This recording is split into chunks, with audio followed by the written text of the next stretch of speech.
Very interesting.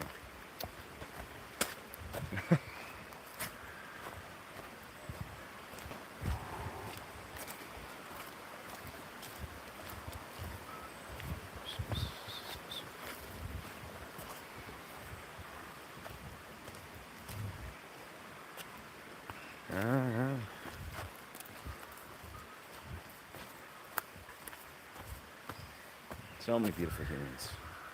So many. So great. So very great. Before this starts up, let's try to figure out. Well, let's figure this out. Yeah, no.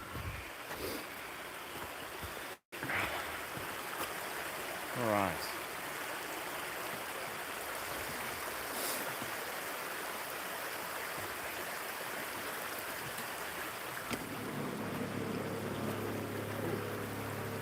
Hello.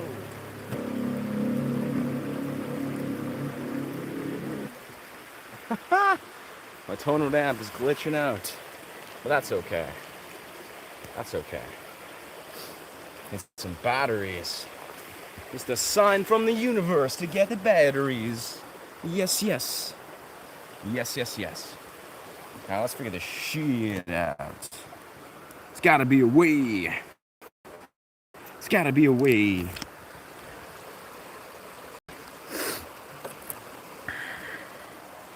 To some degree, I almost wonder, there's gotta be another way.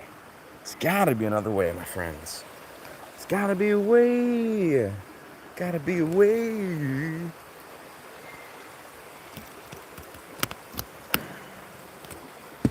If that's more stable. Is that more stable? Looks so trippy. So we're here. Looking for stability. No. Okay. It's kind of stable. Yeah, it's crazy. If you guys were here, or if not, welcome. But we were just on the stream. We exited the stream because we met a lovely new friend. Making friends in the empty forest of Westwood. She was really cool. Oh, damn. Whoa, what the hell? How did we stray so far from the note of D?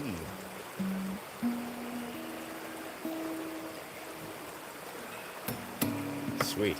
Yeah, for those that you are watching, the one person, for those that will watch in the future, I'm curious, what do you find, what kind of challenges, like challenges of all sorts, do you find appealing? You know, it's like, if you see like a YouTuber and they do like a 30-day challenge or some weird like outlandish challenge or some sort of entertaining entertainment, I'm curious what. Okay, the screen is, man, this is an art form.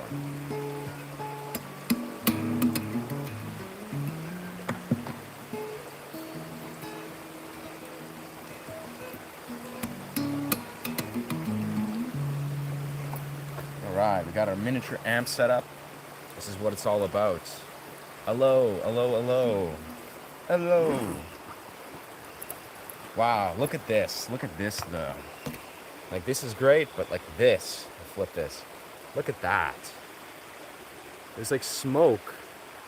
What even is, wow. It's condensation. Whoa. Condensation slipping up from the tree. Like this is why cameras were made. Like, look at this. Wow. Dead ass. What? Look at that. Condensation just slipping up from the tree. I don't even know why. Is it burning? I actually have no idea what's going on there. It's almost like there's a part of the tree that's like ignited. Let's investigate. What?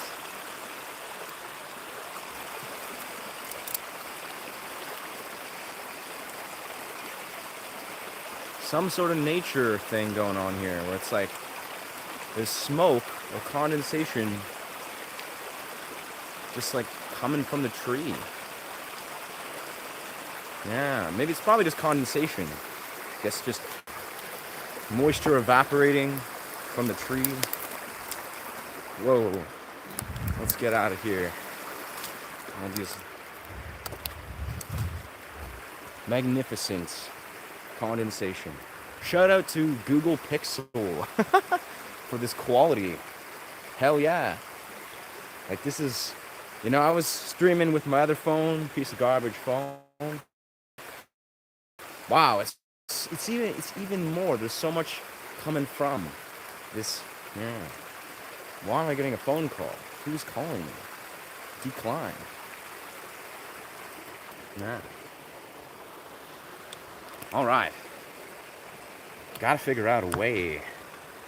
Gotta figure out the way to really secure this baby.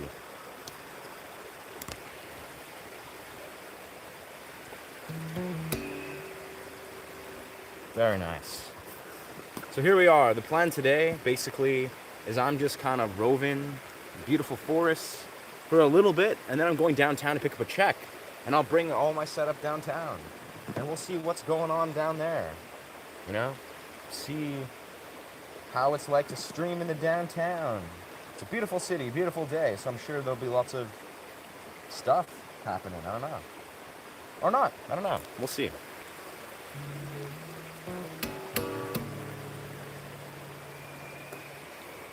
Okay. For now, here we are. Wow. Old Love coming to the office today. Glenn is out of town for family. What? Jeez. Huh. I just got a weird mail. Nah, I mean, Colin is unorthodox. But I guess the person that was calling me was my agent about my check, telling me that for some reason, man, this agency I'm with, like for film, is just like so profoundly unprofessional. L's in the chat, L's in the chat, local color, they're trash. But yeah, anyway, apparently they told me that I can't come in to pick up my check today. I'm in BC, British Columbia, Canada. Yes. See, this is where we at. The nature land.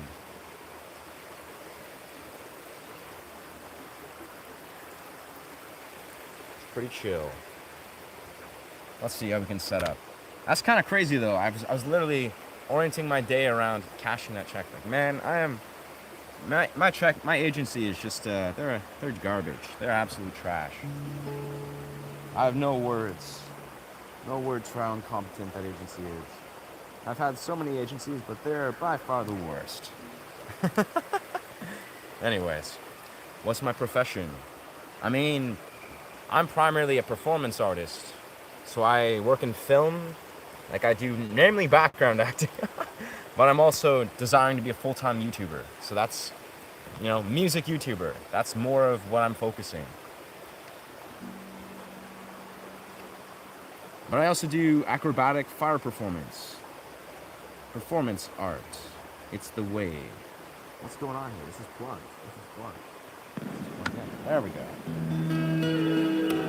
There we go. All right, we got this all beautifully plugged in. Amazing. Appreciate you, brother or sister, I imagine. Blessings from Canada.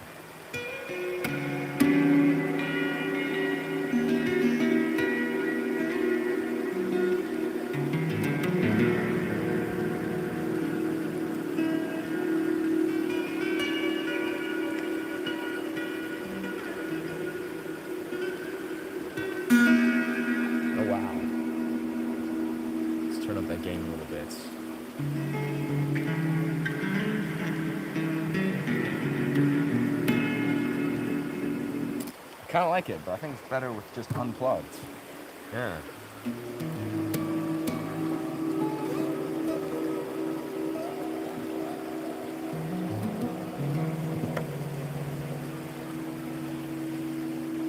Absolutely. Wow. Low battery. That is crazy. Bro. Looks like, and of course this is uh, what is popping? We're gonna adjust this little mount here. Wow. I'm so tripped out still about that tree that's just like smoking. It's like condensating, it looks like, but it's just so trippy. Alright, one moment. Just gonna adjust this mount here. Yes, nature, brother. Nature is it's the medicine. It is the medicine, truthfully. It is profoundly healing. Okay. Let's see if we can do something weird here. So basically, if I say, this is what we can do. Yeah. I think this is what I did last time. And this really helped. If I flip it, make it nice and low, so the center of gravity is different. This is physics. Physics. Oh yeah. Wow. I think that might actually, might be the move.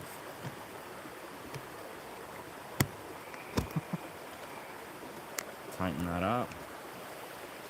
I don't know. Might be worse. Oh yeah. Damn. This is it's such an endeavor trying to like balance this phone. It's because the Google Pixel phone has like a wonder though. What if? Hold up. I think I had an epiphany here. If I just adjust it, I attach it, but I don't fully press it in, it doesn't fuck with the volume knobs. Alright.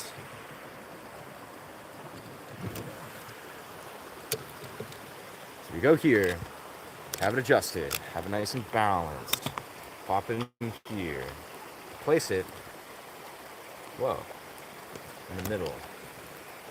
And we'll just adjust it just enough to hold it, but not enough to press down the buttons. I think this will do. I think this is the move.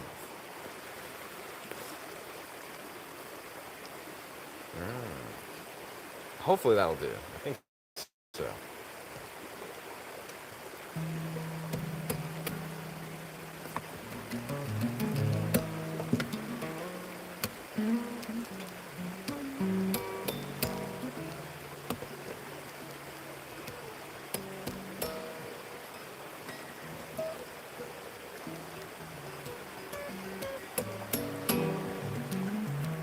Oh, damn, now.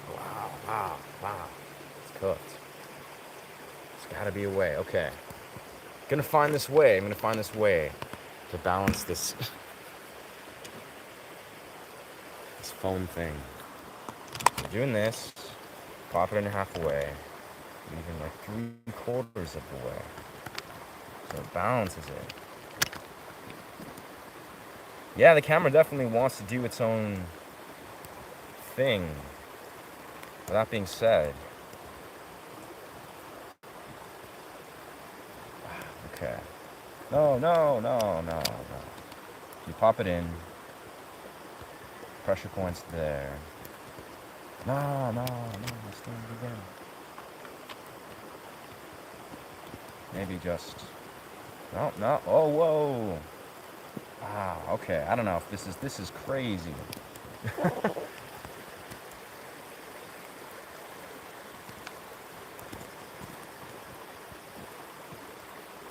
I want to believe this is going to work. It's tightened in there. Got it all in there. I don't know.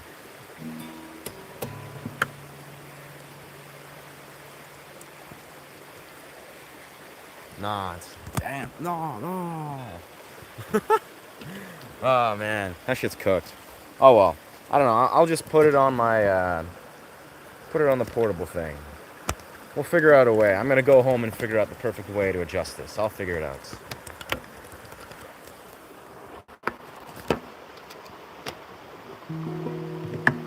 I do not speak French. I'd love to learn, though. I'd love to learn. Nature is magic.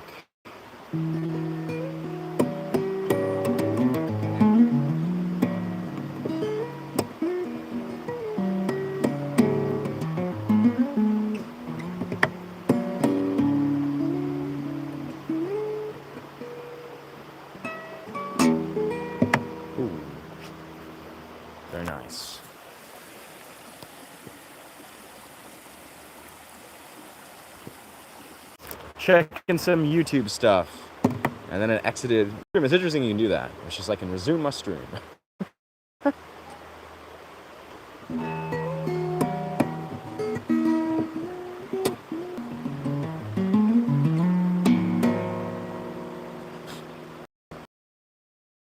Seaweed made me so nonchalant. Seaweed.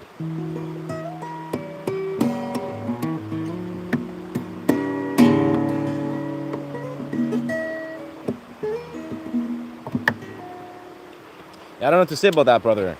I mean, if you're talking about like seaweed, the vegetable, the sea vegetable, and you got all that iodine, then it's possible you gave yourself hypothyroidism or something like that. I mean, maybe that, or just like your thyroid needed, your thyroid might have needed some, iodine, so that maybe just like harmonized, harmonized your thyroid. But all I'll say is, as a guy that understands and has studied the thyroid a lot, be very careful with the thyroid. Like, if you're taking sea vegetables or seaweed more and it's serving you, great, but also, naturally balance that with selenium. Be very conscious, because thyroid is a very important thing. And most people, truthfully, their thyroid is kind of fucked. And I don't know, there's also a lot of people genetically, they have predispositions to thyroid deficiencies. But the weird thing about the thyroid is that everything, absolutely, yeah, a little beam. Wow, that's magic. That's why we like forests. We got like natural lasers. I don't know where, oh, there, oh. Whoa. Natural lasers. But yeah, very much like, the thing with the thyroid, just full disclosure, simplest kind of piece of it is basically everything that you could think of that is healthy for the body. Like, say, healthy sunlight, healthy exercise, healthy testosterone, healthy foods, etc. All also facilitates healthy thyroid hormone. But the opposite side of it is also true. So a lot of like quintessential unhealthy things facilitate facilitates neglect, or like it destroys the thyroid. Like processed foods, microwave foods, freaking all the things that are just like neglecting health is like very damaging to the thyroid.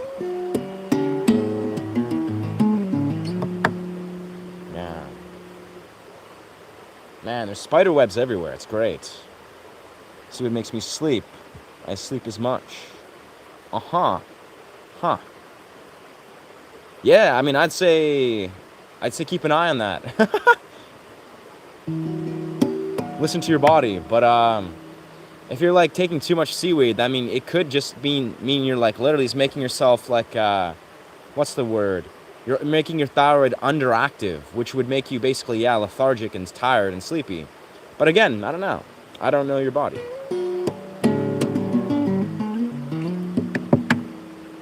Wow. That's a beautiful day. It's a beautiful day in the forest right now. Magnificent.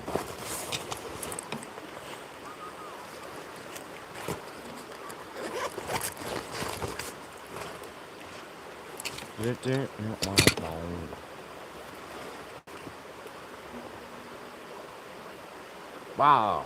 Bro, the way the forest, like there's smoke right here from my incense here, but there's actually like condensation streaming up from the moss. Like, it just looks so magical. It's like the forest is like smoking, but the light is like making it so prevalent. It's crazy. It's very beautiful. I'm a fan of this. Condensation. Put your body in the ground, in the nature. I mean, magnificent, my guy, yeah. The rest more. We're genetically dispositioned to be wary all the time. Yeah. Hard truth. Absolutely, brother. Let me find a good place for that, yeah. But yeah, I mean, in essence, I really feel Tolomar Teatro is like, yeah, brother, I feel like the key for a lot of people in modern society is to return to the elements. The elements. So the earth. You know, the elements of fire, be it metaphorically, but also, of course, fire itself. Elements of water, the elements of air. That's literally, it is that simple. And when we return to the elements, like this isn't obviously new. This is like almost like ancient cultures have discovered this very much. It's like you will see profound shifts occur. Like it's almost like, you know, on the deepest levels, because obviously we're nature, we are the elements. So if you're sitting with nature, you know, if you're in the soil, you're seeing the natural world, or if you're plunging into rivers and all of that, that's like you're returning to your original nature, you're returning to the primal, to the elements. It's magic. It's very good. Very good.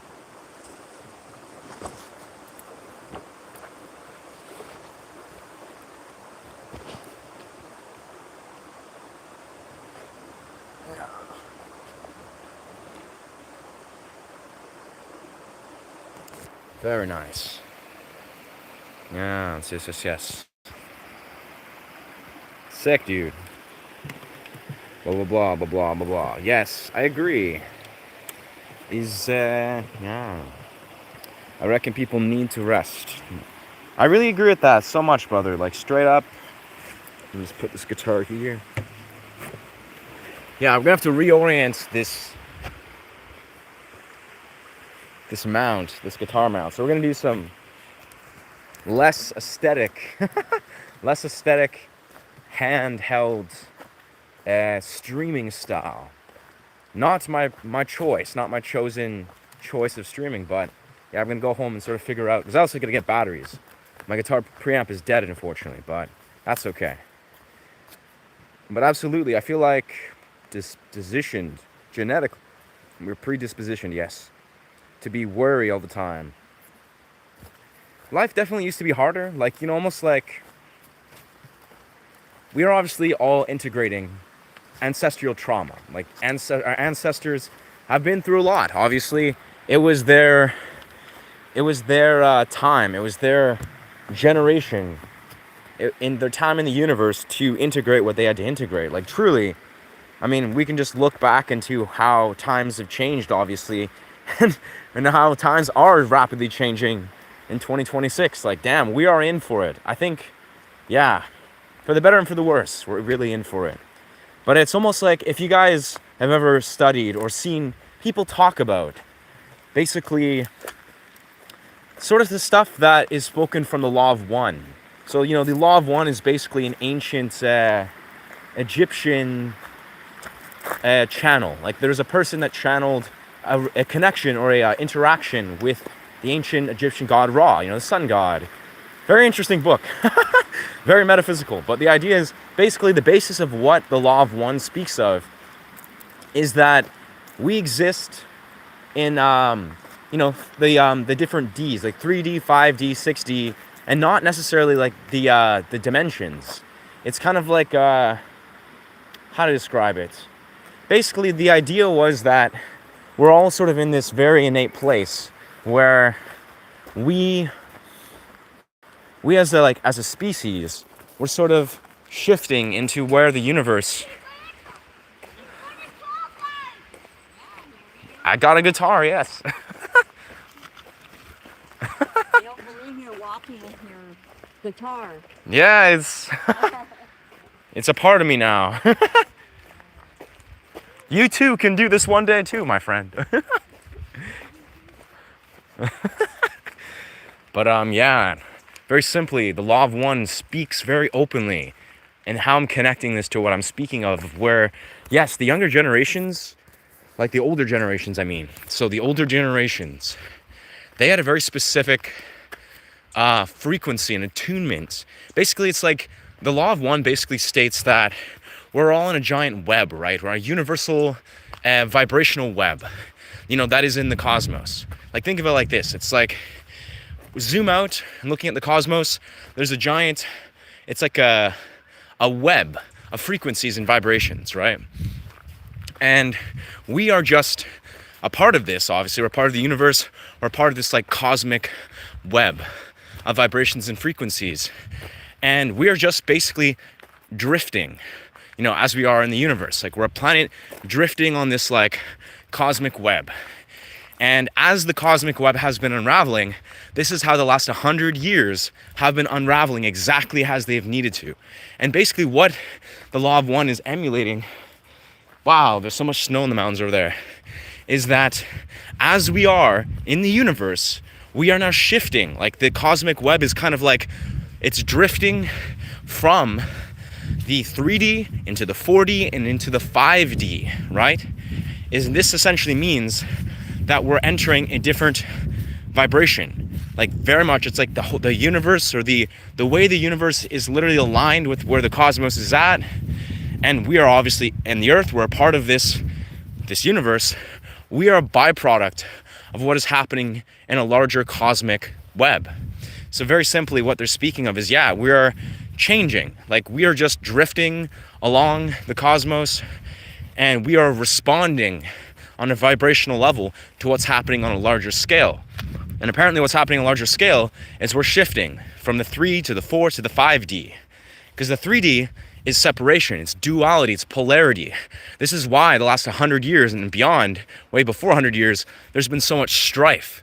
There's been so much warfare, so much density.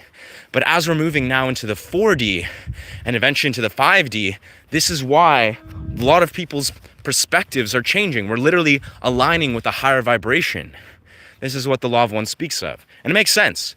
And basically the core essence of understanding this is we are, as human beings, as a species, because we're in the Earth's a part of the cosmos, it's changing. It's changing. Like, the vibration is changing, and it's obviously going to happen progressively and very steadily. But as it does, basically we have no choice but to align with this higher vibration. We align from the 3, which the 3D is, separation, it's polarity, it's splitting off, to the 4D, which is in a higher vibration. That is literally just what's happening on a larger cosmic level. And all that are not aligned with this new vibration will basically just die out progressively. And I don't know, again, this is just what Law of the One very much speaks of. But this is an ancient text that's been around for a long time. That's just kind of explaining this. Not even that ancient, but it predates anything that's been happening recently, and it predicted all of this. It predicted a lot of what's happened in the last, 200-300 years. I find that great. So basically, it's true. We are definitely in a very different place than our ancestors were, than the older generations were. But this is also because the world is changing. Like, we are on a vibration level, on a frequency level, we're changing. And also, it's going to happen whether we're conscious of it, whether we embrace it, whether we think X, Y, Z or not. It's just going to happen because this is the way the cosmos is attuned. It's the way it's been tuned. We're just a planet that's just riding this wave, right, of vibrations. And we're just a product of it, It really makes a lot of sense when you really think about it.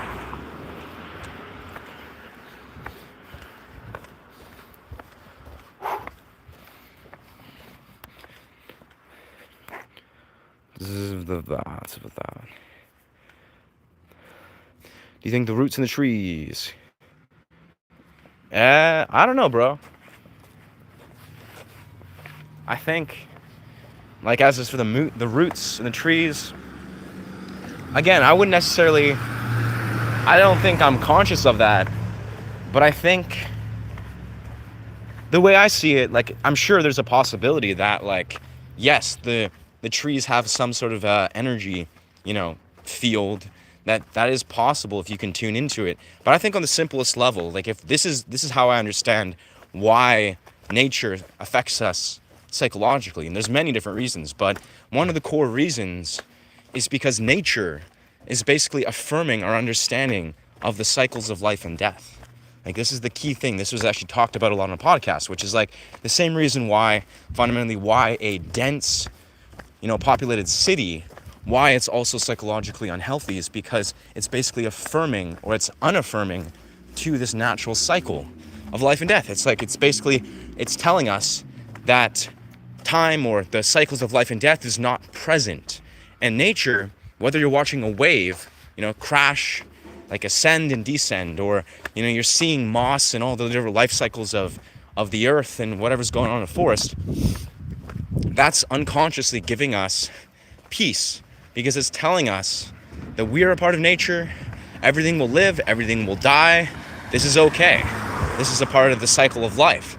But when you're in a city, that's not present. That's not ever present. Everything around you, it's in this almost like immortalized sort of sense, where it's like you don't see the cycles of life and death. The lights are flickering. You're having this hyper stimulated experience where time isn't really like relevant. The rhythms and the circadian rhythm isn't being honored. It's just so much going on there that if you're just constantly absorbing that and you're not thinking about it, then surely you will be dysregulated. And I think that's the same reason why when I look at why nature is inspiring me, is because nature is obviously, it's emulating the patterns of life and death. It's emulating all the ancient patterns of life, which is the exact same patterns that you exhibit in creative expressions, right? Whether I'm playing the guitar or dancing, it's all just playing around with the ebb and the flow, It's the creating of a construct and releasing of the construct. It's life and death in every single little creative expression. Yeah.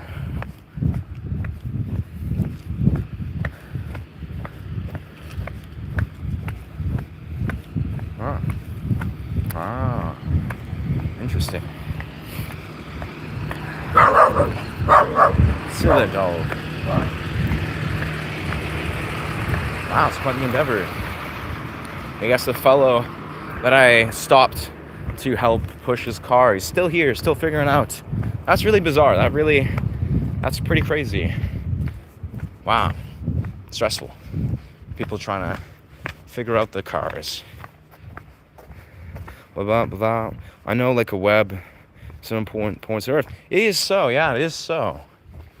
Like this is a core thing that the ancient Chinese people naturally believe in qi, which is it's a different name for many different things. Like people, qi, whatever we want to call it, just like the electromagnetic force. I think it's also known as prana, etc., etc. Apparently, as the ancient Chinese or the Taoists believe, is qi is everywhere. Qi is within us. We circulate. It's in every part of our body in different concentrations. It's in nature. It's in different parts of the world and the universe. And basically, we as beings, like when you do say something like qigong, practice that I love doing, is when you become really good at this and you're very intentional with your practice of qigong, you actually have the ability to basically circulate energy and extract energy and summon energy from different places. Say you're in a forest or a valley and you're allowing yourself to just drift into a qigong movement and you're circulating energy and you're activating all these energy centers, you can actually extract energy or feel into the energy of a place. I actually do this all the time. At least when I'm on film sets or just like in forests, I just feel into the energy physically and sort of in my body. I'm not obviously that good at it, but yes.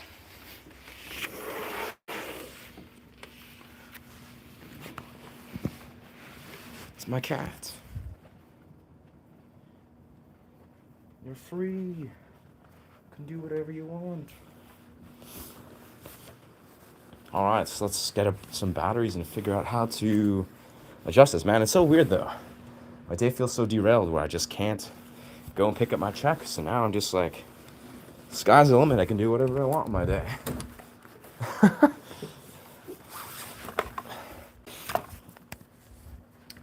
English language is based on topic. That's that thing, Marcel, is like, look at this. Look at this legend. So great. Yes. Okay. Yeah, but very much. Yeah, it's interesting how English language. Like I like how, just thinking about it, like Alan Watts, the way he speaks of like, how deeply understood that words are conventions, alongside just how the ancient English language, was symbols. It was like very different from how human language is now, and it's like, yeah, it's almost like I think what the conversation was like ancient. It was like ancient human language in what was it? I think it was like Egyptian times or like Atlantic times. It more resembled, yes, like telepathic, kind of like what's the word? I don't even remember how to describe it. It's like it predated the way we speak now. It's almost like the language we develop now is kind of like we've developed it as a convention because it's easier, it's more practical. But the ancient human language was surely more more effective, but it had a different significance. Like the way we spoke with symbols that were beyond words, and sounds, and say even vibrations. Like it's just like even the simplest, right? If you look at ancient African tribes that speak with like clicks or sounds that are not necessarily words. It's just, I don't know. It's a different form of communicating. I don't know. I forgot there was a podcast that talked all about this, that articulated this way better. But yeah, very simply, the ancient languages are definitely, this is almost the core thing that I guess was my point, is a lot of people believe that we're actually returning to a more primal form of language, like we're going to eventually. It's almost like we'll hit this point where we're going to return to the ancient forms of communication, which are in some rights telepathy. It's in many rights a non-verbal experience that more has to do with like symbols and etc. and etc. We'll see though. We'll see. Yes, yes. Okay. Yeah. Yeah, I think that's a huge part of it, is like we'll return to honoring the silence. Like we'll return to the means of being like, okay, let's speak, but then like let's hear, let's listen and feel into more things than just trying to speak words for the sake of speaking words. Because obviously words are beautiful, words are effective if you are good at communicating them, if you have intention and awareness of why they are, but they're also just conventions. Like, the deepest sense, words are never meant to be taken seriously. They're never meant to be like, it's almost like in simplest, right? Like, we understand, like, words are always supposed to be reference points, right? It's kind of strange for a lot of us. We think, words are just all that is, and it's just definite, but words were never meant to be that way.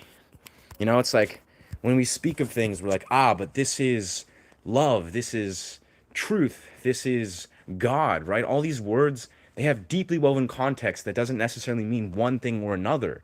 It's just a context. It's a default. It's a reference point to something that's supposed to allow us to actually dive deeper into what these things mean. It's a convention. It's a convention that we've invented. It's not necessarily supposed to be a defined thing. But of course, humans like to do that.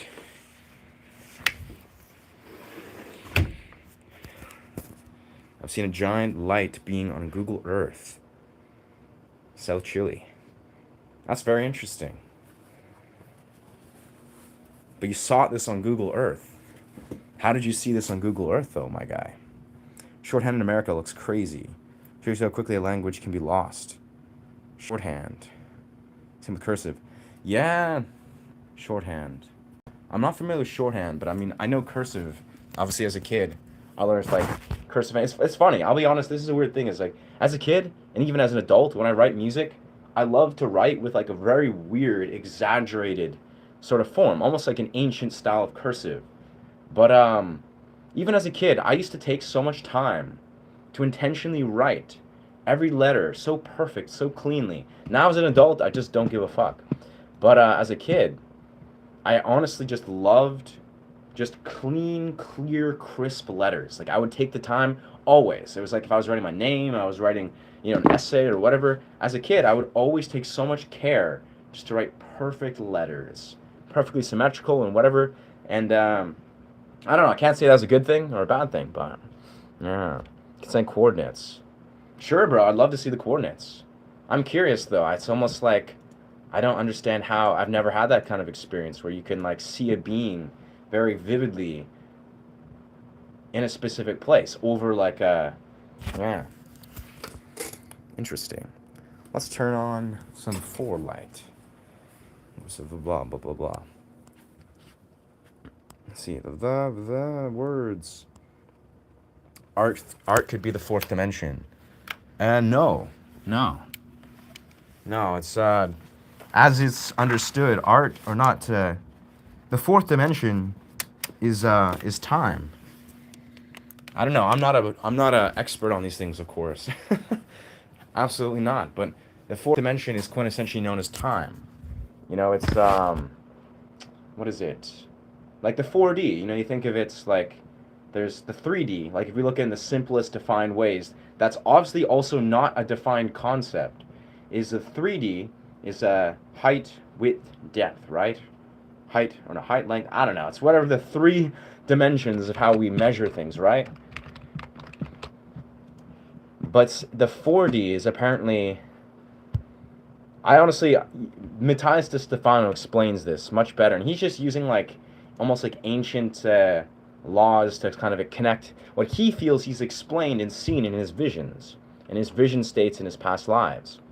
But yeah, 4D from what I recall, simply it's time. You know, it's like we have the 3, and the 4th is kind of like it's like space and time, if if not correct. I don't know, I'm not a physicist. But then, of course, 5D, let's see, blah, blah, blah. It's 12:55. So it's like lunch, just after lunchtime. Yeah. It's a very nice time to be alive. Yeah. I'll probably at some point go for a run and do a cold plunge. Because, man, my whole day's been derooted or uprooted, where it's like fucking... It's like, I was going to pick up a check. I'll probably just pick up the check tomorrow. But goddamn, like, what the hell? This agency. This agency, bro. This agency for my film stuff is just garbage. Yeah.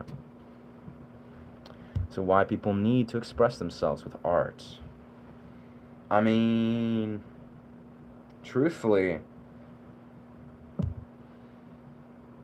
there's many reasons, obviously, I would say.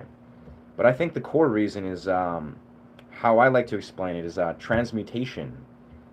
You know, it's like a form of catharsis. It is like catharsis, where we're trying to transmute raw energy. But even on a deeper philosophical level, I think the reason why people express and create art is because we are creators. We are creative energy. We are literally like the human being is the unique entity that is literally here in the universe to create. You know, in the simplest right, sexual energy is creative life force. We're creating another human being. But we are emanations. We are like an embodiment of creative energy. So we desire as human beings, we have this innate ability to create, you know, to just ripple out and create novelty. This is like a very, very unique human quality. It's like we create. We can take anything, you know, be it if it's like you're trying to dance or create music. It's like we are meant to be creators. Like that's why it's almost bizarre how in our modern society it's become this like weird manipulated sort of fragmentation or like almost distortion of people distorting their creative energy, because we're supposed to be creative beings. Like, I mean, obviously we all have different roles. We all have different like phases and karmas and whatever. You know, some people creating is, you know, being an architect or creating, I don't know, creating a family or whatever it is. But we're as beings, we need to honor our natural essence of creating. And I think art, as people like Terence McKenna speaks of, like if we're going to get philosophical once again, art, like the artist, is basically the modern shaman. So it's like, you know, we have all the different emanations of creative energy, of creative life force. That is what we are.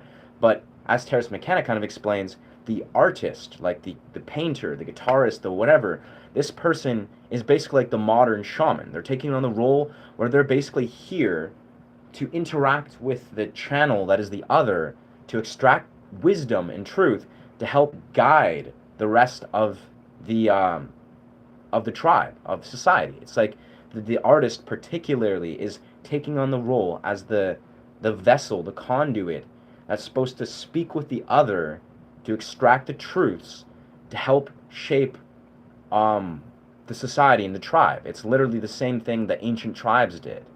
Yeah. Academia, so that deserts. Yeah. Yes. Yeah, it's an all that's the thing is these are all repeated cycles, right? You know, ancient native cultures, ancient tribes, all these ancient tribes, they have a similar thing where it's like, it's like that's the thing. I don't know. I'm not an expert in this. I remember this fellow that was what was he? An expert in attachment theory. Very interesting podcast. It's on Soft White Underbelly.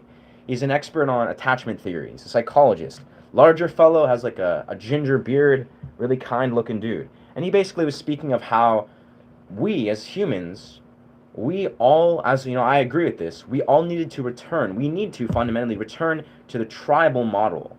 And the tribal model basically speaks of, this is how he says it, is we only as human beings have the capacity to what is it? Connect with, I think it's like 15. We need 15 other people in our tribe. We need a few subsectors of 15. So like it's like 30. I think he said it was like 30 people maximum. What is it? 30? Yeah, it's like I don't know. I'm honestly botching this, unfortunately. But he basically said as tribes, we have tribes of people. We have 15 people that are our primary tribe, and then we have subsectors of those. So I think it was either 30 or 60 at most.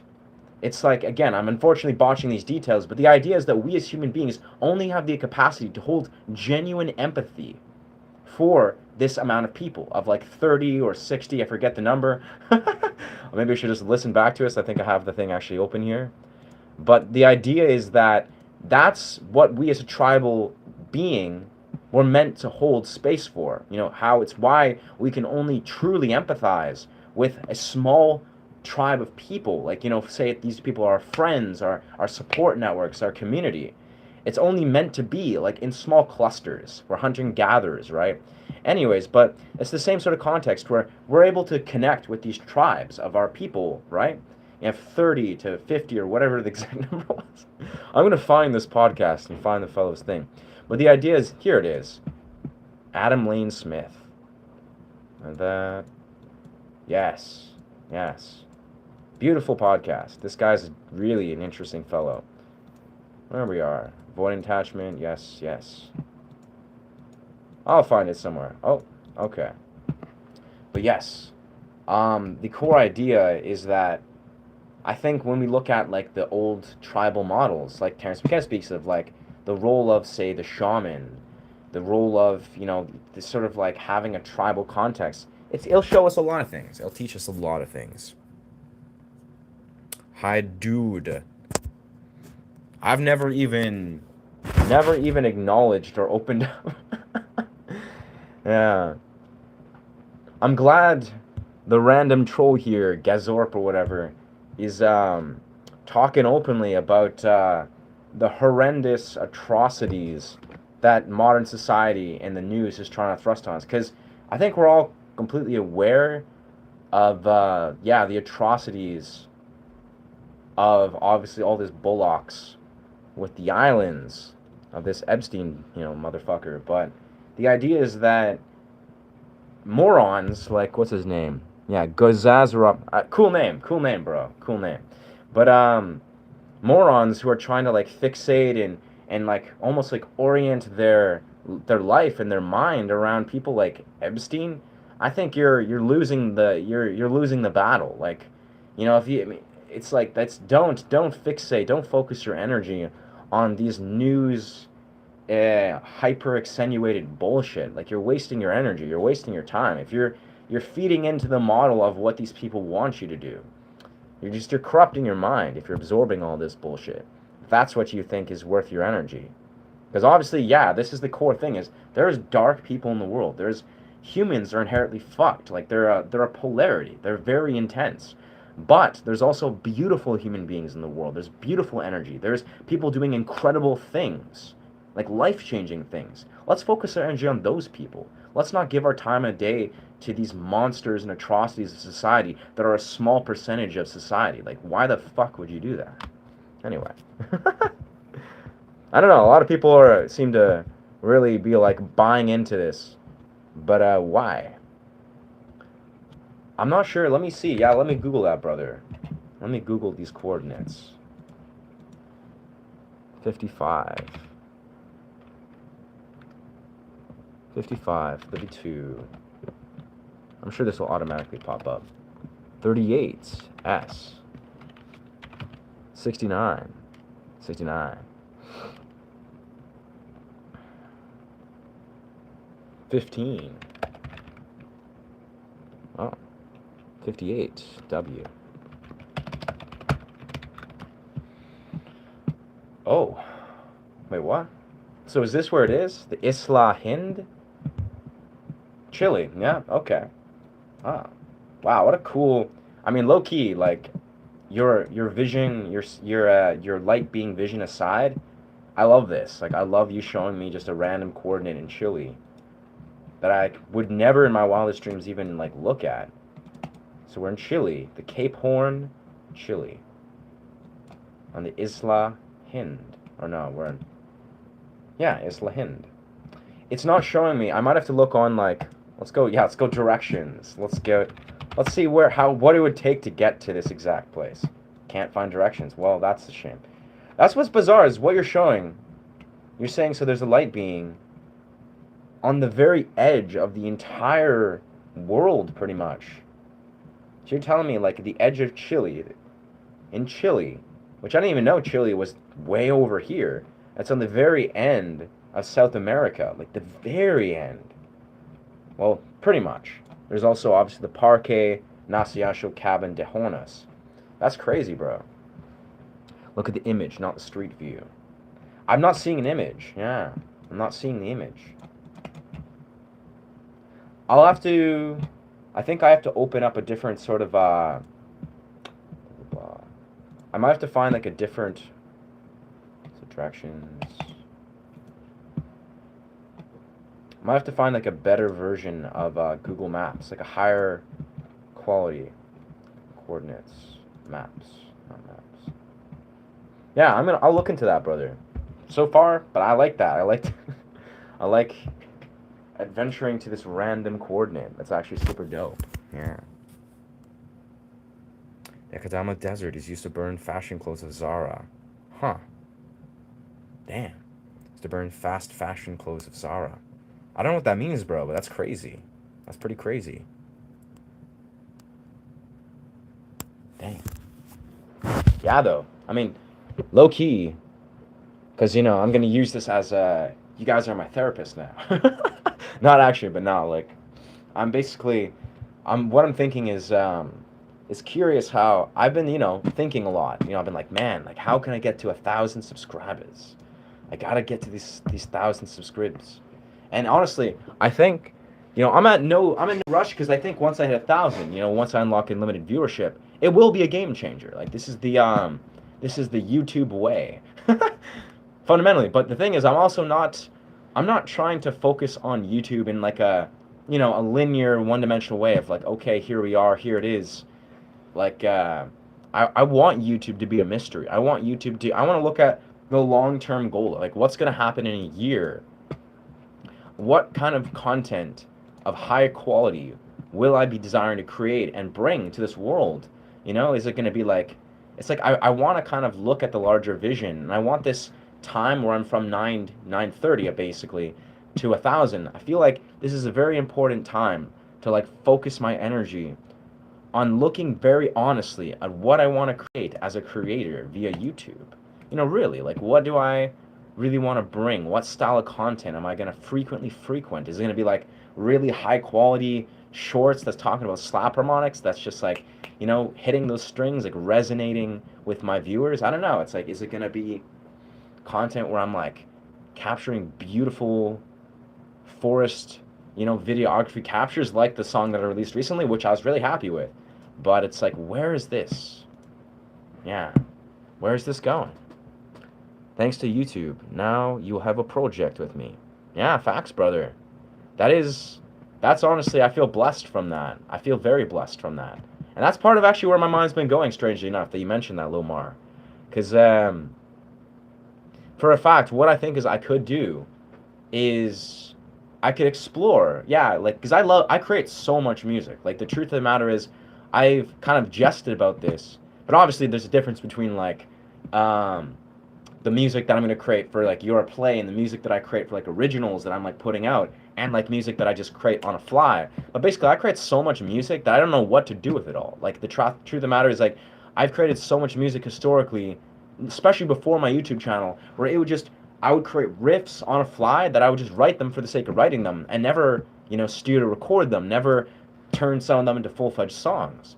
Now, obviously, I'm much more mature and a lot more musically mature at this point, but yeah, it's basically like I think a high calling of mine surely is to basically create music for, as I've, you know, explored things like movie scores, video game scores, you know, things like Fiverr, like using Fiverr to create projects. I think I would just thrive at that because yeah, I just create so much music. Yes, sir. Sure, bro. Yeah, we can find a time. We can find a time to talk more. Yeah, I think that's a very good idea, an appropriate way, my friend, to professionally connect, figure out the vision. Let's have you composed heavier music? I have, Matsu. I actually have. I've composed like it's funny, the direction I was going like 5, 6 months ago, I was actually writing like really dope, like metal punk, more like punk rock, but like riffs on my Jackson, where there was like full on lyrics and metal, like just beautiful lyrics that would all be. It's basically like a punk rock sort of metal song. Sounded really good, but I'm also such a student to those genres that I think what it takes for me often to like finish a composition, like to finish a composition, studio record it, put it out there, is like a powerful burst of creative energy that like takes me to a completed, like not even completed piece, to a point of where it's like I'm so passionately invested in the creative project that it has no place to go but to be completed. And again, that's not I don't think I have ultimately a lot of control over that. Like, you know, I'll be like, all right, let's write some punk rock, let's write some metal, some psychedelic rock, let's write some, I don't know, finger style, instrumental. It's going to go in many different directions, but where it's going to like, where the surge of creative energy is going to come from, that's going to almost like crash onto the shores of my reality is like, I don't even know. I have zero clue half the time.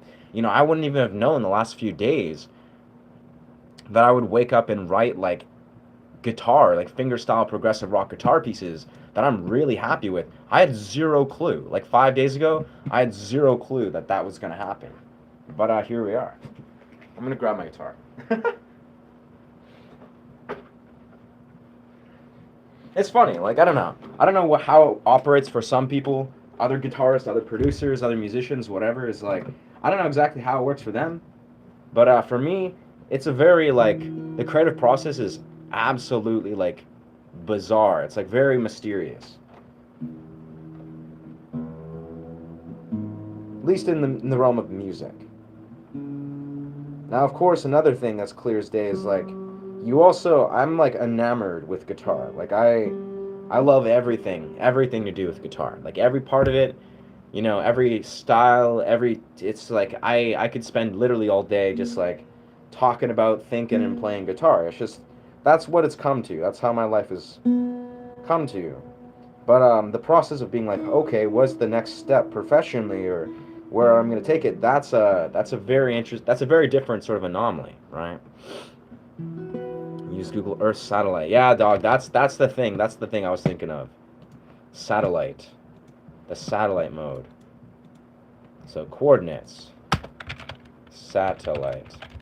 I'll give this a look, but I'm probably at some point I'm gonna have to hop off and do my Google Maps. Okay, that's Google Maps. I don't know why it's not showing me the more advanced. Google Earth. Google Earth. Oh, okay. I think we figured it out. I was on Google Maps, but we need Google Earth. We need the full Earth. Yeah. The magic. Have you? Yes, of that. Of that. Only be your first time I call you. Less of that. Interesting. Very nice. That's cool, brother. Yeah, I think.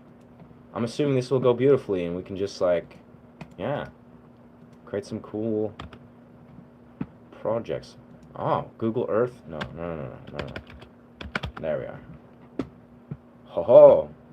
Okay, so here we are. We're on Google Earth now. Oh, geez.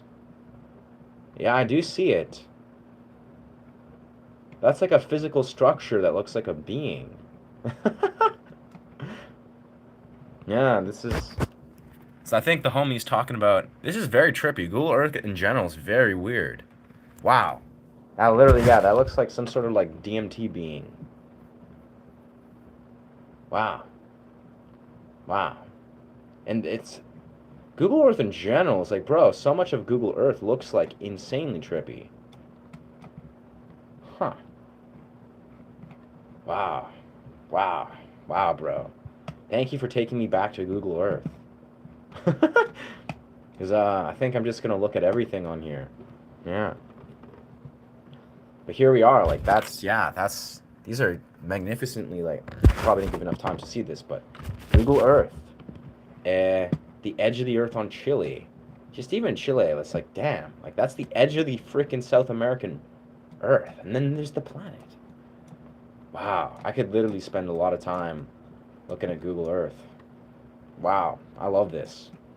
This is euphoric. Wow. Google Earth. Wow.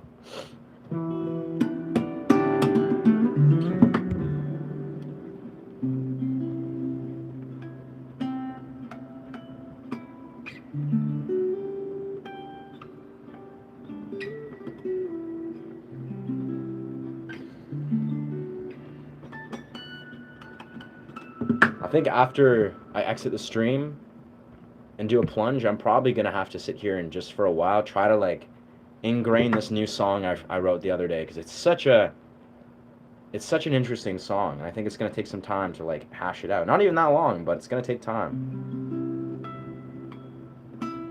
Gotta find the harmonics.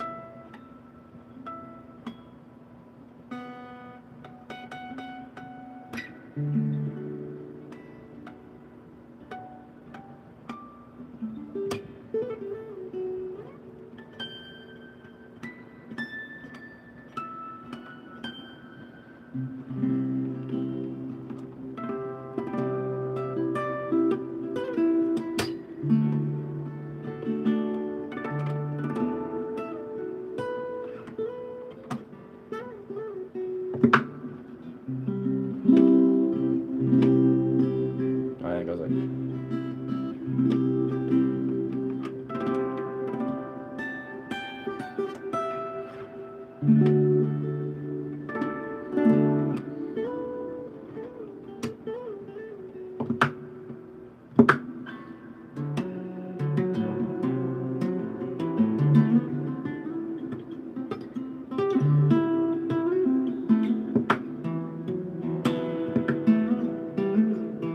So much can just flow from that, I feel like. Absolutely, brother. I'll let you know maybe the next couple hours. I don't know. I'm still trying to orient my day because, again, I've tried to, like, yeah, we'll see. Yeah. I'm into megalithic ancient buildings, and there's some in the U.S. That's tight. Megalithic ancient buildings.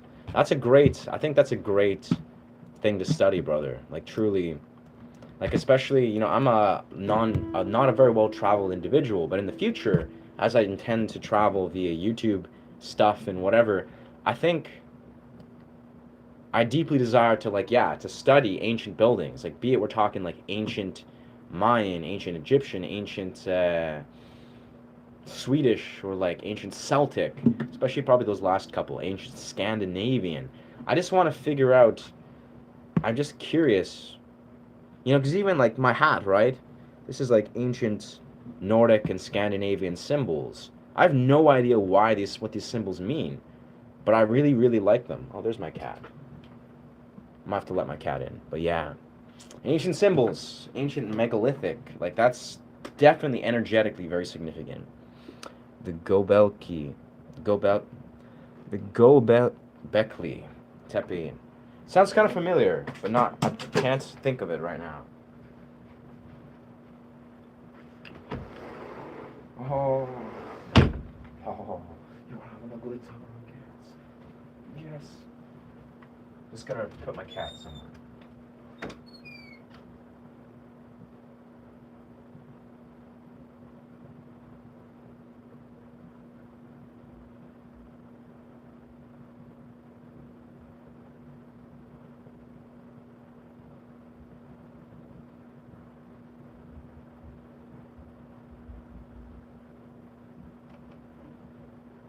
Phew. Man, cats. Cats deserve to explore.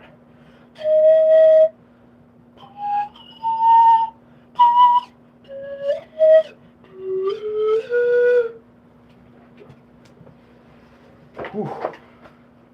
Man, what is life? Yeah.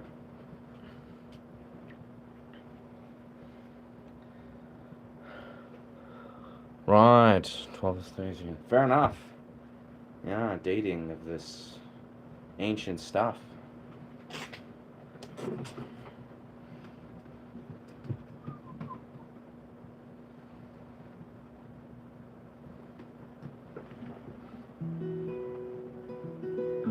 Plug this into the studio.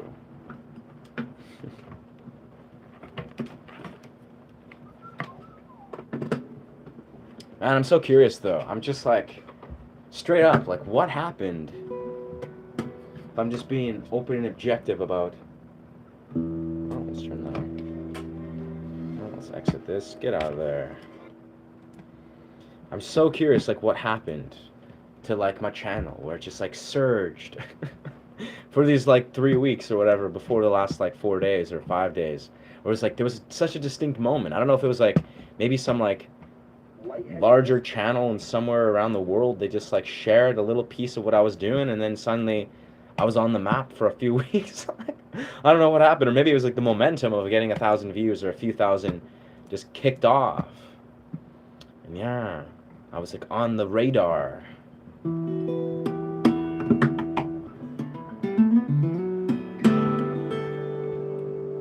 There we are.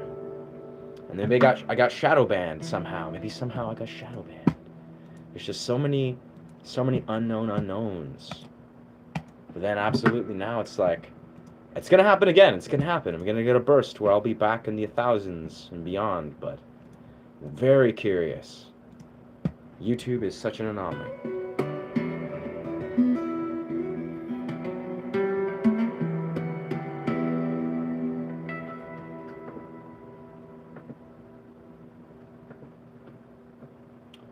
Yes, sir.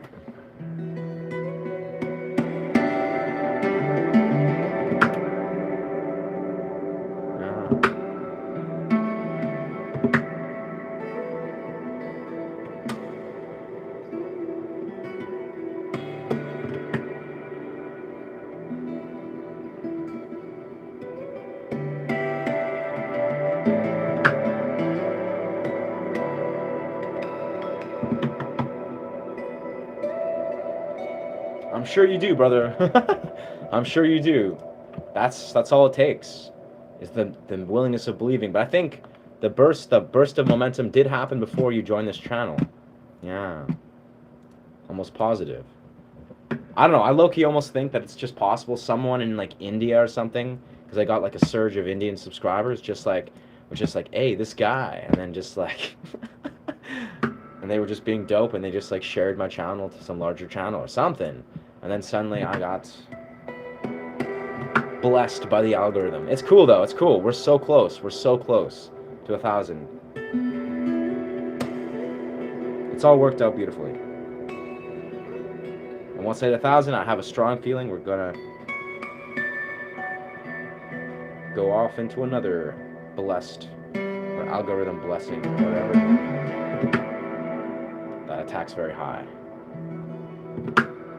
What's poppin'?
improvising through one of the new songs I wrote.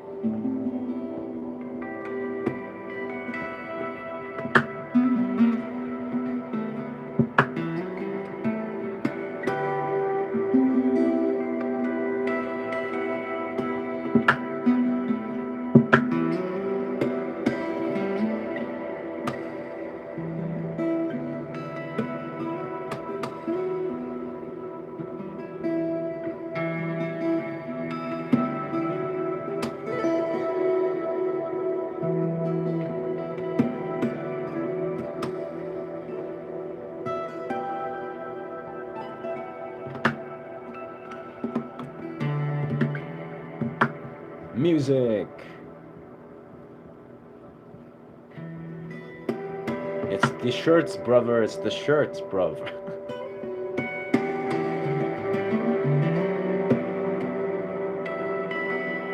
That being said, I am in the process of purchasing a new wardrobe. That is a new hat, lots of new pants, probably some new shirts. Probably, maybe not. Because who gives a fuck about shirts? Probably get some new shirts. The truth is, though, when I'm not on streams, when I'm just chilling at home, you know, with my lady, or just like, I don't know, chilling in nature, I just don't wear shirts, bro. Like, shirts are overrated. I'm kind of a fan of just zero shirts. Yeah. I got many shirts, but this is my favorite. It's the most comfortable. Yeah. It's most comfortable. It was a gift, so it's very sacred. But also, I just don't wear shirts typically. Yeah, just no shirts. You didn't even see a lot of my earlier content. I literally just shot, you know, meditative sounders with zero shirt on because that was the natural state. But I decided, I was, you know, I'm going to wear shirts because it seems more professional.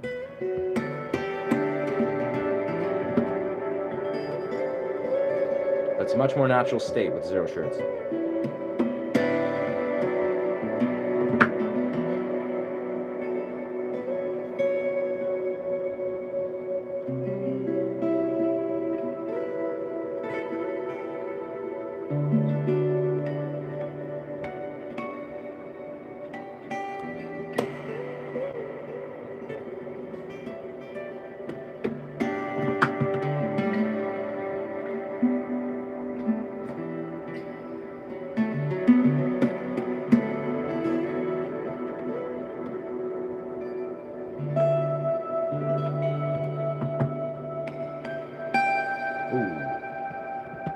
Yeah, I think shirts are great. You know, in a time in my life, I think I just wore shirts all the time that just had strange kind of, you know, almost like little symbols or brands where I was like, all right, this is what I'm about. And I have some shirts that are awesome like that. But yeah.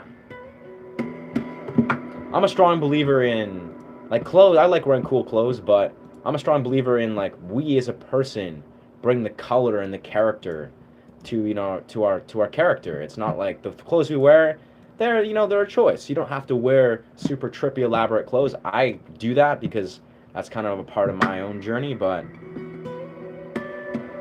I think we bring the flavor, you know. We can dress however we desire to dress. If you want to dress comfortably, then hell yeah. You know, if you want to dress trippy and, you know, psychedelic, then fuck yeah. But it's like we as a people, just, I think we're the person that brings intention and color and character and flavor to whatever it is we are. Or not. Or not, of course.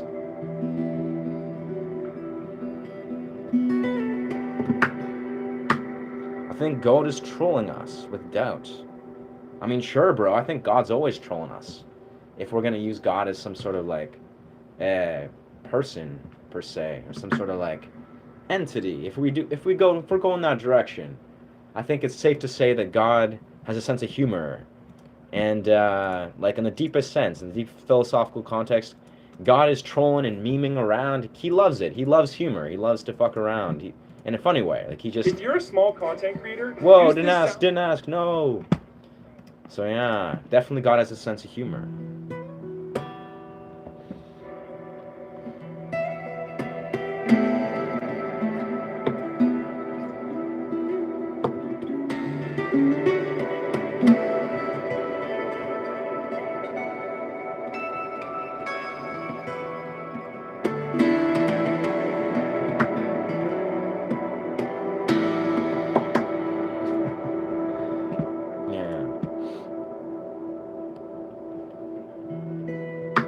I don't think it's deep. Interesting.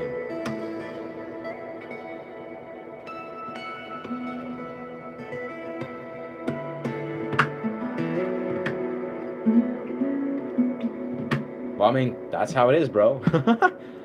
The second you think it is or it is not, then it's so. So, if it's not deep, then it's not deep. But if it is deep, you know, and you perceive it that way, then it is. You know, quantum, brother, quantum. We're on the quantum reality. Everything's everything. Everything's neutral. Everything's whatever you want it to be. No one can say it's right or wrong because it just is. You get it.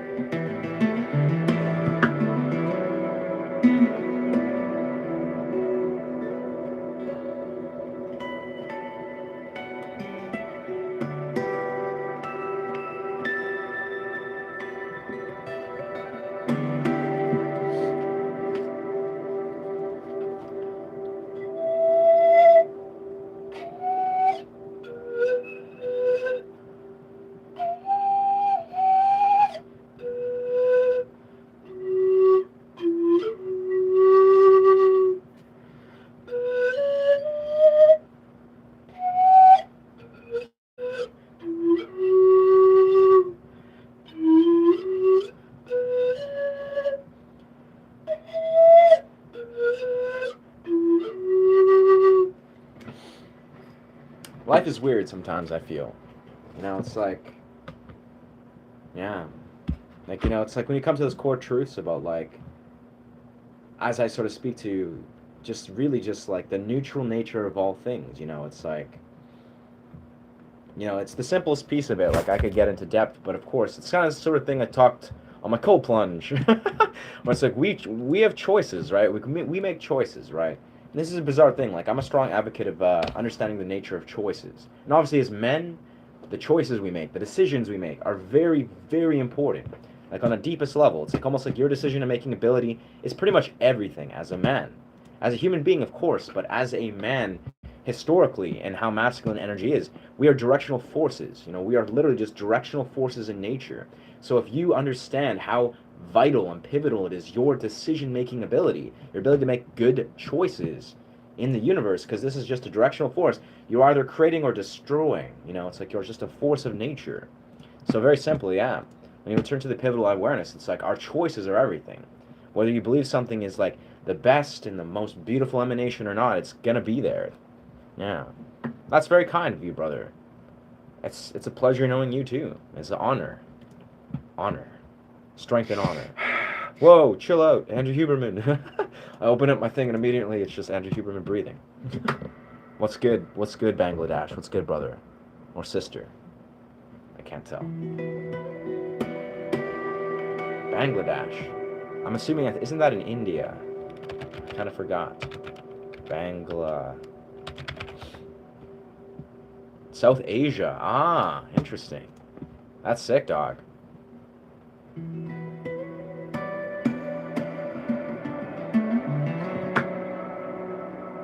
I'm so confused, bro. I already did reply.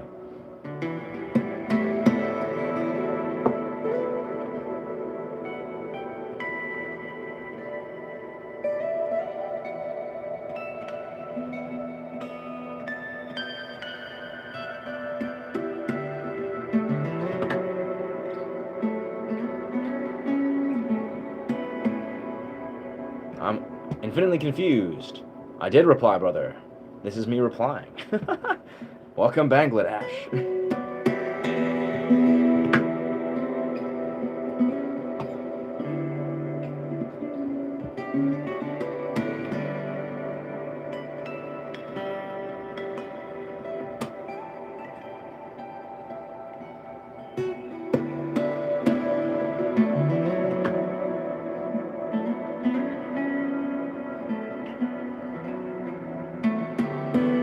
I got you, brother. I got you. Or brother or sister. Sasmita. I can't tell. I really can't. Sasmita. Sounds kind of like a name. Ah, it's a female, I assume. Good smile. Lovely smile. In Sanskrit. Feminine name. Beautiful. Welcome.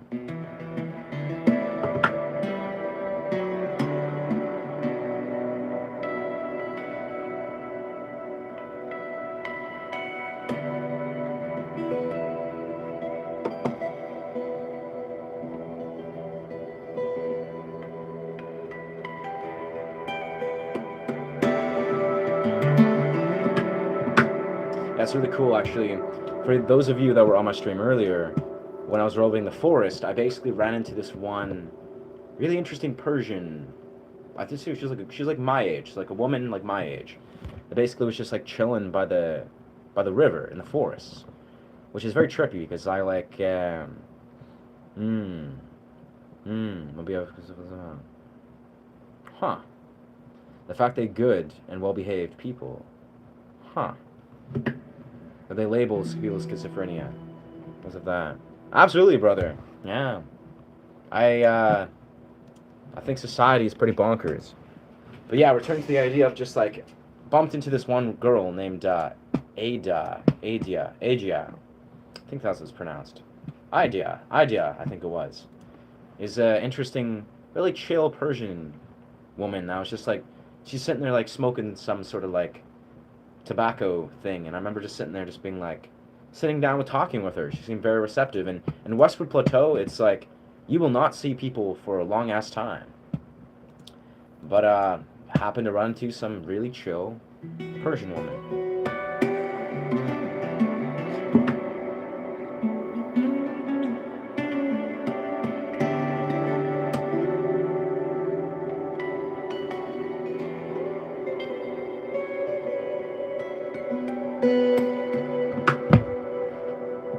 Yeah, that's bizarre, brother. I don't know what to think of. Like I know the other homie,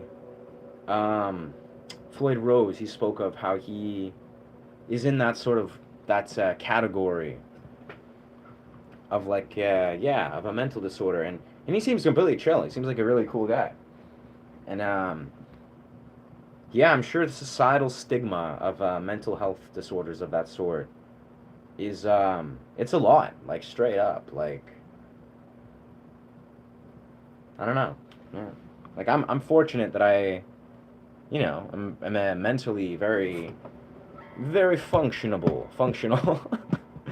Yeah, like I have great mental health, no complaints. Overall, my health, like this is the thing, this is the caveat that I speak of often. It's like, a lot of people, we can express that we have our own sort of pathologies, like mental pathologies, disorders, which is obviously, it's a diverse realm. But I'll be honest here, it doesn't matter how the cards, the die's been cast, it doesn't matter what cards you have to play necessarily, that if you don't honor your health, like if you're not going, it doesn't matter if you have the perfect, most healthy diagnosis in the world. Like you could be genetically the most healthy, mentally the most healthy person in the world, but you're not honoring your health. You're not going out of your way to develop healthy practices, like psychologically, physiologically, physically, etc., neurologically. It does not matter fundamentally. Like if you are genetically predispositioned to have an incredible, overall health versus someone that maybe is diagnosed with some sort of mental disorder, it is all really dependent on how you as a person choose to cultivate and nurture a relationship with your health. Now obviously, yes, there's caveats, there's exceptions, there's people that are maybe in extreme circumstances, which is very unfortunate. I'm sure it's very unique tribulations, but I feel like a lot of people, I observe this in so many people, and obviously I'm not perfect. I've had to go through the process of like really learning to honor and integrate my own health in every single right of it. What I'm saying is basically what I'm very much saying, I'm almost taking a David Goggins approach, is being like, there's no fucking excuses. Like a lot of people, they make excuses, they play a victim card and like, oh no, but I got this and the other. That's unfortunate. Yeah, there's many very real reasons to fixate or focus on the all the different reasons why we can sort of experience a neglected and dysregulated health. But I'll be honest here, it is a process. It is a lengthy, difficult process, no matter who you are, to actually genuinely integrate a optimal state of health.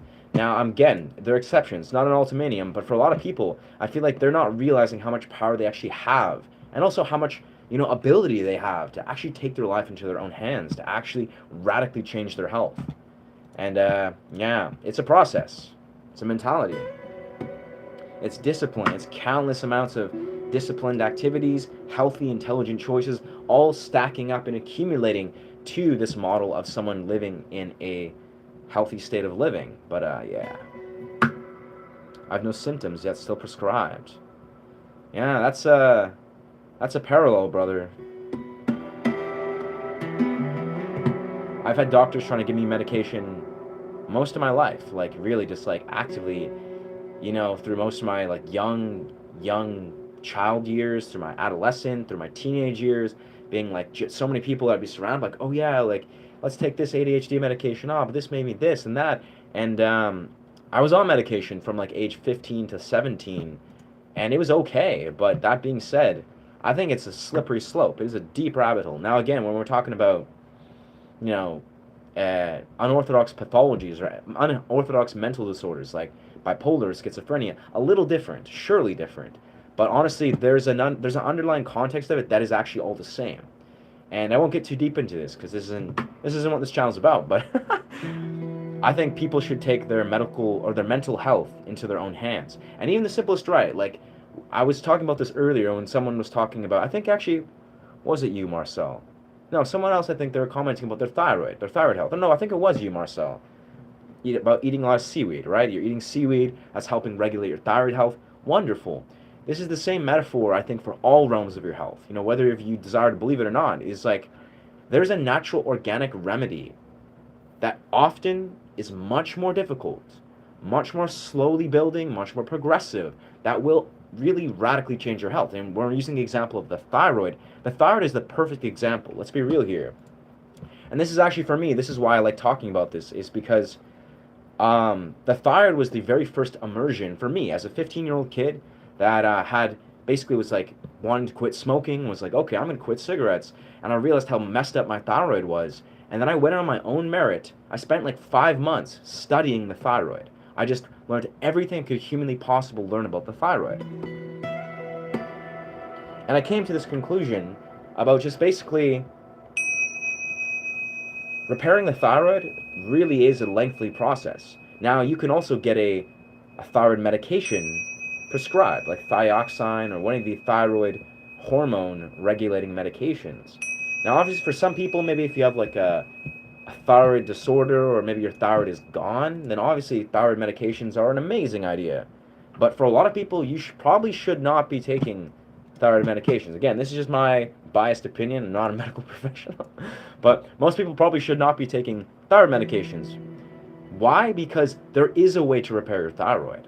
But it's not going to be taking one simple quick pill and then bang, your thyroid is, suddenly better. It's a lengthy process of repairing your relationship with your thyroid, addressing the underlying reasons why your thyroid hormones have got to this place of being so profoundly compromised. And an interesting part about this, I'll put a quick conclusion on this, is your thyroid hormones and your thyroid gland is your social interaction gland. Your ability to interact, to express your words, to interact with other human beings. This is what your thyroid hormone gland is responsible for. So think about this. Even if you're like in an optimal place where you're like, okay, I'm eating the right foods, maybe you're not eating the wrong foods, probably.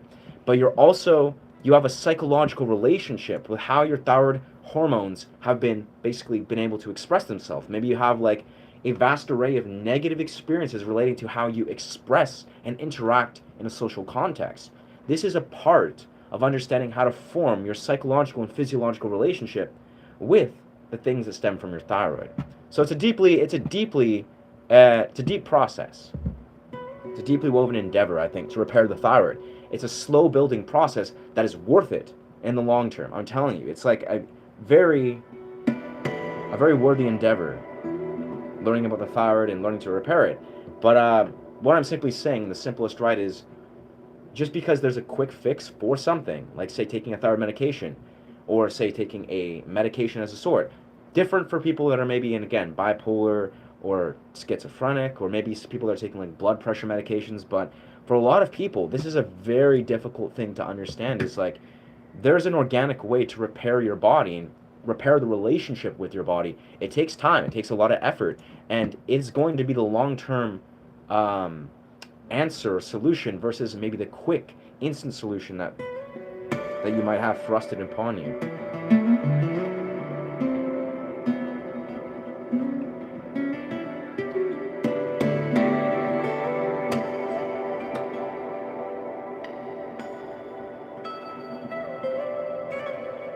A key shift there unintentionally.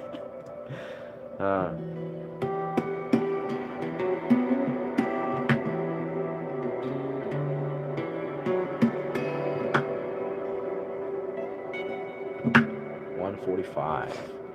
Very nice.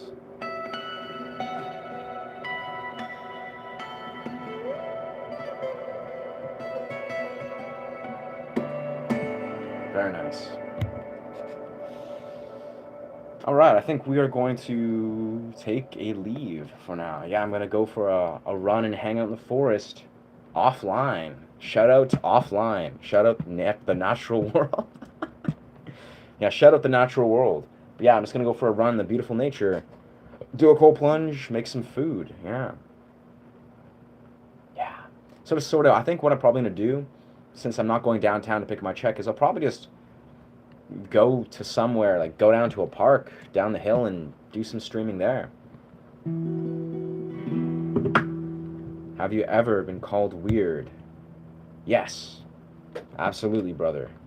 Lots of times. Yeah. I mean, it's funny. I'll be honest. I kind of sit with the core philosophy of, if you're called weird, like, I think weird is a compliment. Like, weird in this weird society, like, in this insane society, being weird is a very healthy thing. It's a healthy sign.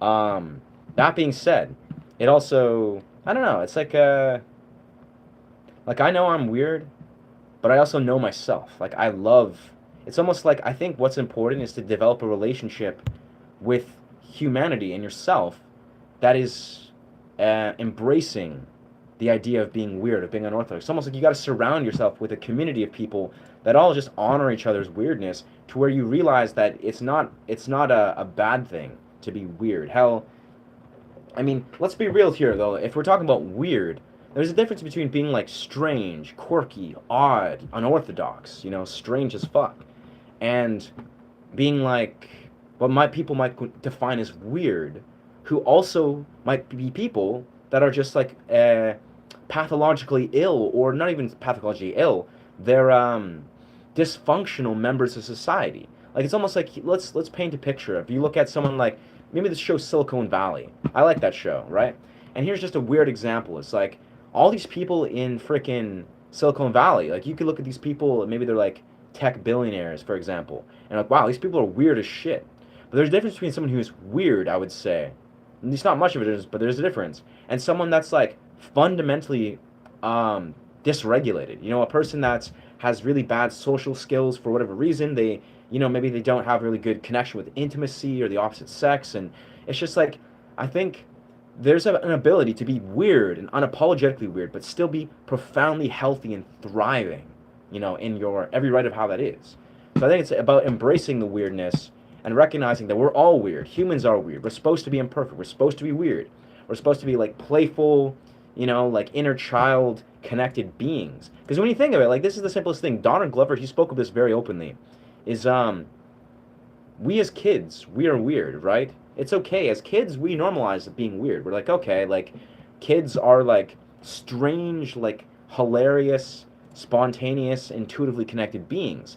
And obviously, when you learn to honor your inner child, like, that's all that it is. If you see me being like super strange or unorthodox, or anyone, right?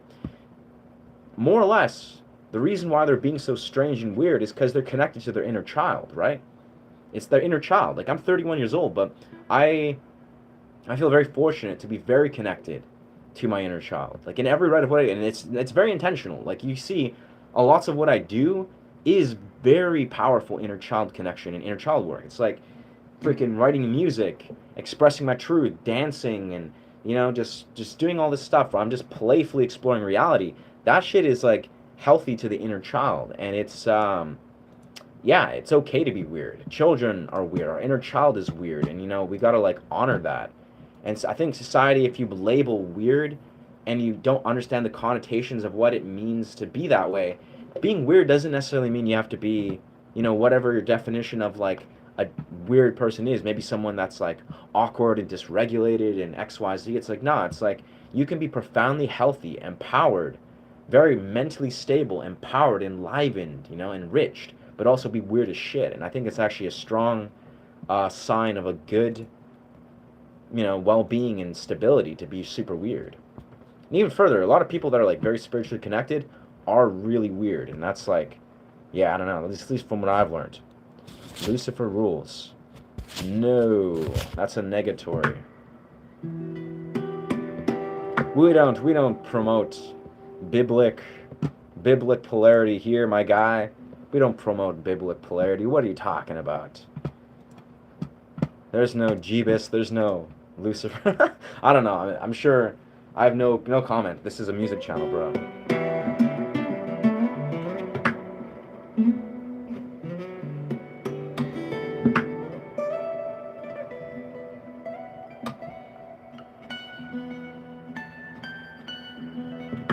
I think too a core thing, just concluding, I'll probably hop off after this, is a thing for the homie Marcel is another important part of being weird is you also need to realize, sort of similar to like embracing it, is beyond just embracing it, you also have to be unapologetic and not give a fuck.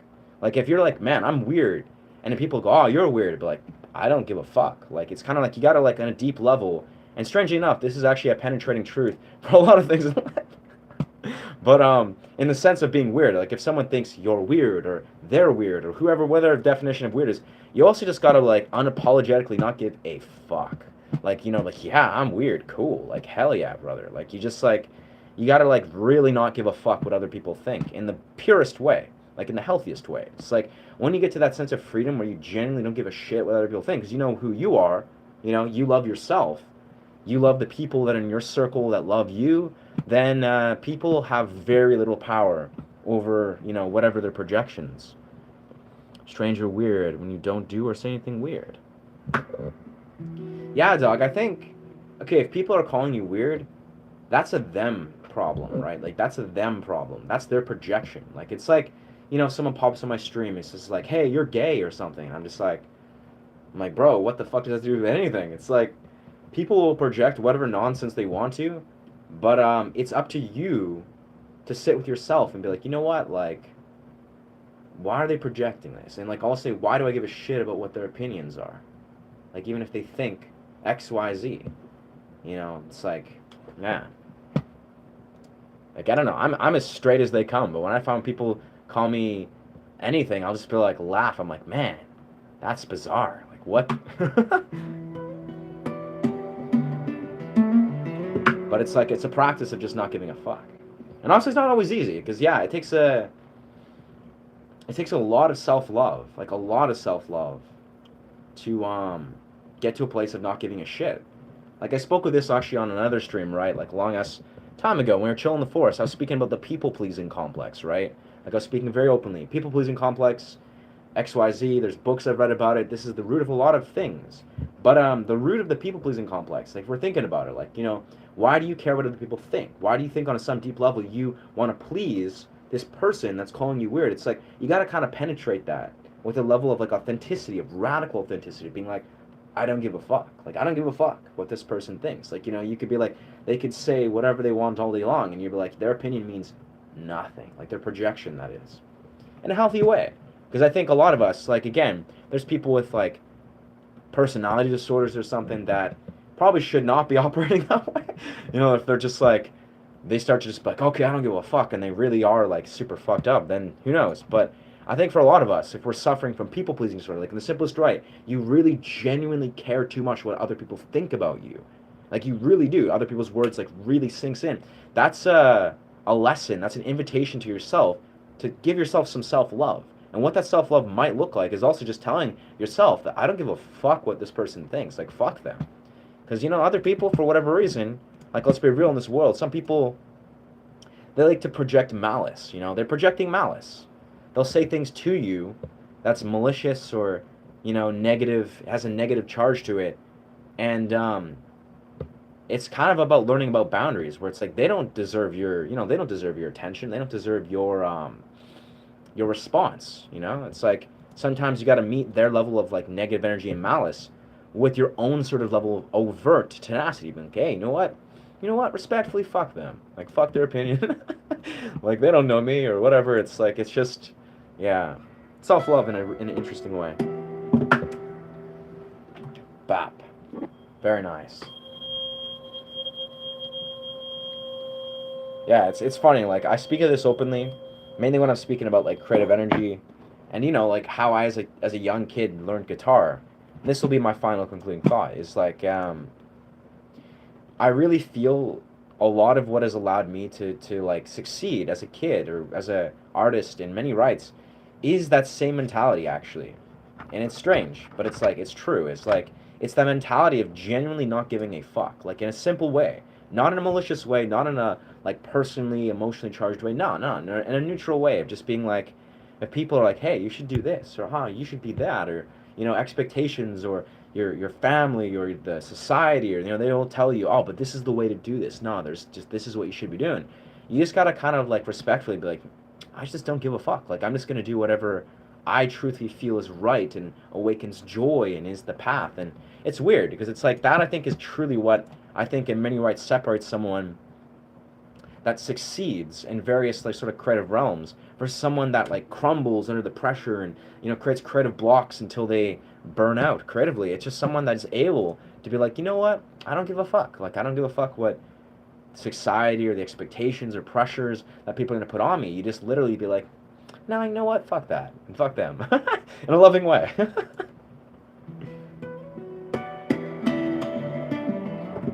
And of course, you don't even have to use that kind of graphic language if you don't desire to. But that's the mentality.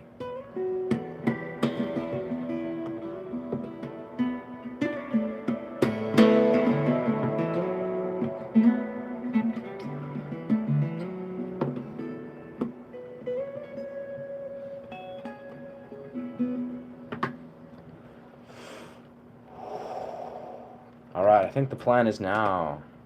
It's based on competence, very much, and criticizes the others. So much that when one criticizes the other, then it works at that point. Works against that point, I imagine. Yeah. I don't know, bro. I think the concept of friendships, which parallels the concept of relationships, like intimate relationships, but surely friendships, like friends, people you invite in your life, people that you're mirroring and absorbing and reflecting. I'll be honest, over the years, I'm an identical twin, so I have a very unique relationship with friends, with a friendship, right?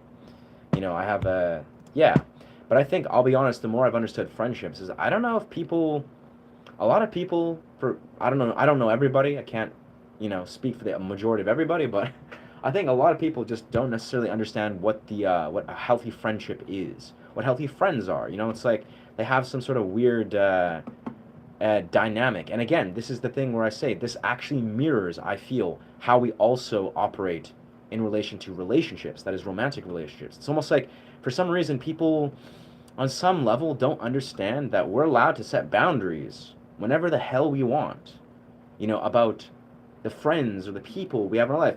It's almost like, and I think in the realm of friendships, like in the simplest right, some more unsolicited advice, is I think friendships should be free. They should be unconditional. People should desire to hold space and, really like attract the people that they really feel complement and value each other.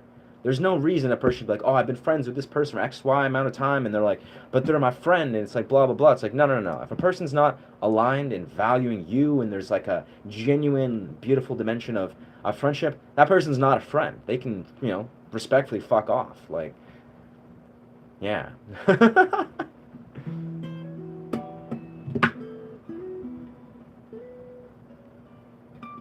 I don't know. That's a story for another story. That's a time for another story. A story for another time. Yeah, but I think it's high time. Yeah, it's high time to go to the forest, do some qigong,